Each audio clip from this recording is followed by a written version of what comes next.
អូខេហ្នឹងហើយសួស្តីហ្មងនេះមកផែបងពុកហ្មងទៅម្ដងទេហើយរូបអានពឹកនេះក៏គាត់ផ្ញើមកឲ្យផ្ទាល់ដែរអញ្ចឹងណារូបភាពពណ៌ទឹកថ្នាំអីគឺស្អាតចេញមកច្បាស់ clean ហ្មងណាហ្នឹងហើយរូបភាពគាត់ផ្ញើមក blur ទេប៉ុន្តែយើងមានបច្ចេកទេសក្នុងការ convert វាទៅ vector ធ្វើឲ្យរូបភាពហ្នឹងវាច្បាស់ជាងមុនអញ្ចឹងណា print មកគឺ clean អត់មាន blur បែកក pixel ណានេះគឺច្បាស់ស្អាតពណ៌ទឹកថ្នាំនេះពណ៌ខ្មៅហើយលេខជាមួយពណ៌សស្អាតមែនតើសម្រាប់ឈ្មោះអីគឺ free អត់មានគិតលុយបន្ថែមអីពីលើហ្នឹងទេបងចង់ design មិនក៏បានហើយបងចង់បានទំហំប៉ុណ្ណាក៏បានអញ្ចឹងណាអាចកំងបាននេះសម្រាប់ mouse pad របស់គាត់ទំហំបដៅ1.2 ម៉ែត្រ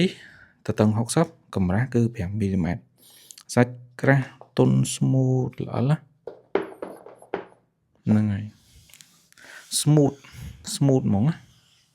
ហើយចង់បងតែកំងអាចទៅតាម Telegram Mapad ផ្ញើរូបភាពដែលបងចង់ print ទំហំដែលបងចង់បានសម្រាប់ការកំងឲ្យបាន10ថ្ងៃជាងម្ដងណាបង